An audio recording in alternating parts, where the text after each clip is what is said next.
अस्सलामु अलैकुम वरहमतुल्लाहि वबरकातुह। नहमदुहु व नुसल्ली अला रसूलिहिल करीम, अम्मा बाद। हाज़रीन गिरामी, मैं आप हज़रात के सामने फिर एक मसले को लेकर हाज़िर हुआ हूँ।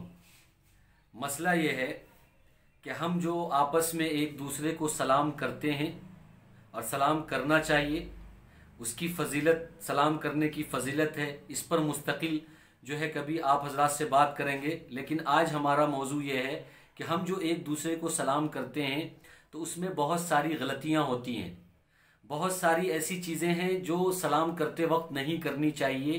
तो वो कौन सी ऐसी चीज़ है जो सलाम करते वक्त नहीं करनी चाहिए, उससे बचना चाहिए, हम उस पर बात करने वाले हैं। सलाम करना मुस्तकिल इबादत है, फ़जीलत की चीज़ है, इस पर इंशाअल्लाह फिर कभी आपसे गुफ्तगू हो जाएगी।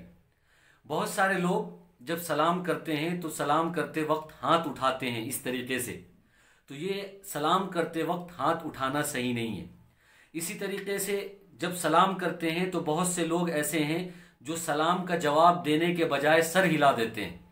तो सिर्फ सर हिला देने से सलाम का जवाब नहीं होता है, बल्कि सलाम का जवाब सलाम के जवाब से जवाब होता है, और जवाब यह है वालेकुमुस्सलाम वरहमतुल्लाहि वबरकातुह।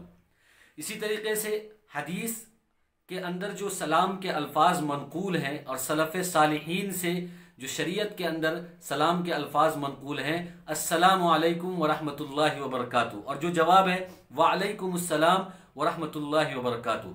इसके अलावा जो है इसके ऊपर, इस लफ्ज़ के ऊपर जो ज़्यादती करते हैं, इजाफा करते हैं, ये भी सही नहीं है। जैसे बहुत सारे लोग कहते हैं वालेकुमुस्सलाम वरहमतुल्लाहि वबरकातुहू व मग़फ़िरतुहू व फ़ुलानु व फ़ुलानु व फ़ुलानु, बहुत लंबा चौड़ा एक लिस्ट बना देते हैं। ये भी सही नहीं है, बल्कि इसको बिदाते सय्या में दाखिल किया गया है।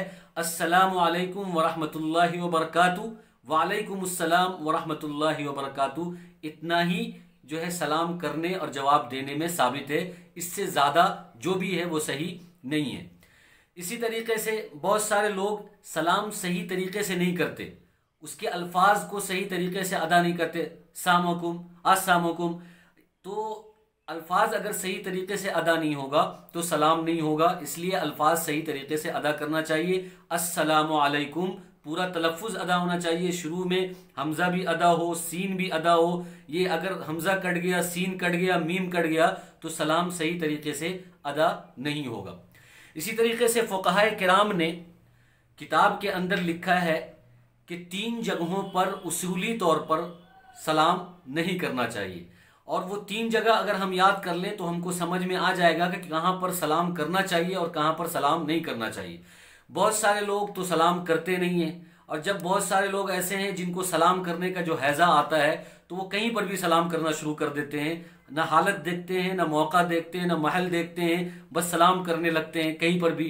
तो इसलिए फ़ुक़हा किराम के अगर इस उसूल और ज़ाब्ता को हम याद रखेंगे तो हमें समझ में आएगा कि कहाँ पर सलाम करना चाहिए और कहाँ पर सलाम नहीं करना चाहिए। फ़ुक़हा का ज़ाब्ता यह है कि इबादत के वक्त सलाम नहीं करना चाहिए, पहला ज़ाब्ता। दूसरा ज़ाब्ता यह है कि मासियत के वक्त सलाम नहीं करना चाहिए। तीसरा ज़ाब्ता यह है कि ज़रूरत के वक्त सलाम नहीं करना चाहिए। इबादत के वक्त, मासियत के वक्त, ज़रूरत के वक्त। अब इसमें बहुत सारी शक्लें, बहुत सारी सूरतें शामिल हो सकती हैं। इबादत के वक्त मसलन सलाम नहीं करना चाहिए, तो इसी तरीके से कोई तस्बीह कर रहा हो, कोई वजीफ़ा पढ़ रहा हो, कोई औराद पढ़ रहा हो, कोई वजीफ़ा कर रहा हो, कोई आज़ान दे रहा हो, कोई खुतबा पढ़ रहा हो, कोई दरसे तालीम दे रहा हो, दीनी तालीम दे रहा हो, या दरसे कुरान दे रहा हो, दरसे हदीस दे रहा हो, दीन की मजलिस लगी हुई हो और खुतबा चल रहा हो, आज़ान चल रही हो, तो ये सब जो है इबादत के ज़ुमरे में आ जाता है। और इसी तरीके से दीनी तालीम में, दीनी तालीम के उलूम पढ़ाए या पढ़े जा रहे हों तो इस वक्त जो है सलाम नहीं करना चाहिए, क्योंकि ये सब इबादत के ज़ुमरे में आ जाता है। इसी तरीके से मासियत के वक्त कि कोई आदमी गुनाह में मुब्तला है, अल्लाह के हुक्मों को तोड़ रहा है, नाफरमानी कर रहा है, शराब पी रहा है, जुआ खेल रहा है, या ये कि कोई हराम काम कर रहा है तो उस वक्त भी उसको सलाम नहीं करना चाहिए, क्योंकि सलाम अजमत की चीज़ है, बुजुर्गी की चीज़ है, इज्जत और एहतराम की चीज़ है। और जो शरीयत को तोड़ता है और जो शरीयत को छोड़ता है वो काबिल एहतराम या काबिल इज्जत वो शख्स नहीं है, इसलिए उसको भी सलाम नहीं करना चाहिए।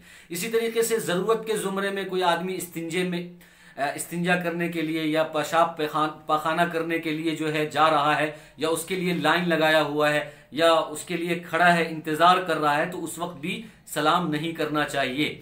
ऐसे ही मर्दों को गैर महरम औरतों को सलाम नहीं करना चाहिए, और गैर महरम औरतों के सलाम का जवाब भी नहीं देना चाहिए। जबकि औरतों के अंदर सलाम करने का रिवाज नहीं है, औरतों को आपस में सलाम भी करना चाहिए औरतों के साथ, और औरतों के सलाम का जवाब भी देना चाहिए। लेकिन गैर महरम मर्द औरतों के सलाम का जवाब न दे और गैर महरम औरत को सलाम न करे। हाँ, अपने महरम औरतों को, माँ बहनों को और अपनी जो महरम रिश्तेदार औरतें हैं उनको मर्द सलाम भी कर सकते हैं और उनके सलाम का जवाब भी दे सकते हैं। इसी तरीके से एक रिवाज ये है कि औरतों को जब सलाम किया जाता है, यानी महरम औरतों को, अपने रिश्तेदार औरतों को जब सलाम किया जाता है तो वो इस तरह का जवाब देती हैं कि बेटा खुश रहो, भाई जिंदा रहो, जीते रहो और बहुत खुश रहो। ये इस तरह का जवाब वो लंबे लंबे जुमले में देती हैं, लेकिन वालेकुमुस्सलाम व रहमतुल्लाहि व बरकातुहू नहीं कहती। तो ये भी एक रिवाज है, इसको भी ख़त्म करने की ज़रूरत है। बकिया इंशाअल्लाह सलाम करने की फजीलत, उसकी ज़रूरत, उसकी अहमियत पर हम आपसे फिर कभी बात कर लेंगे। अल्लाह तबारक व तआला हम सबको अमल की तौफीक अता फरमाए। आमीन व आखिर दावाना अनिल हम्दुलिल्लाहि रब्बिल आलमीन।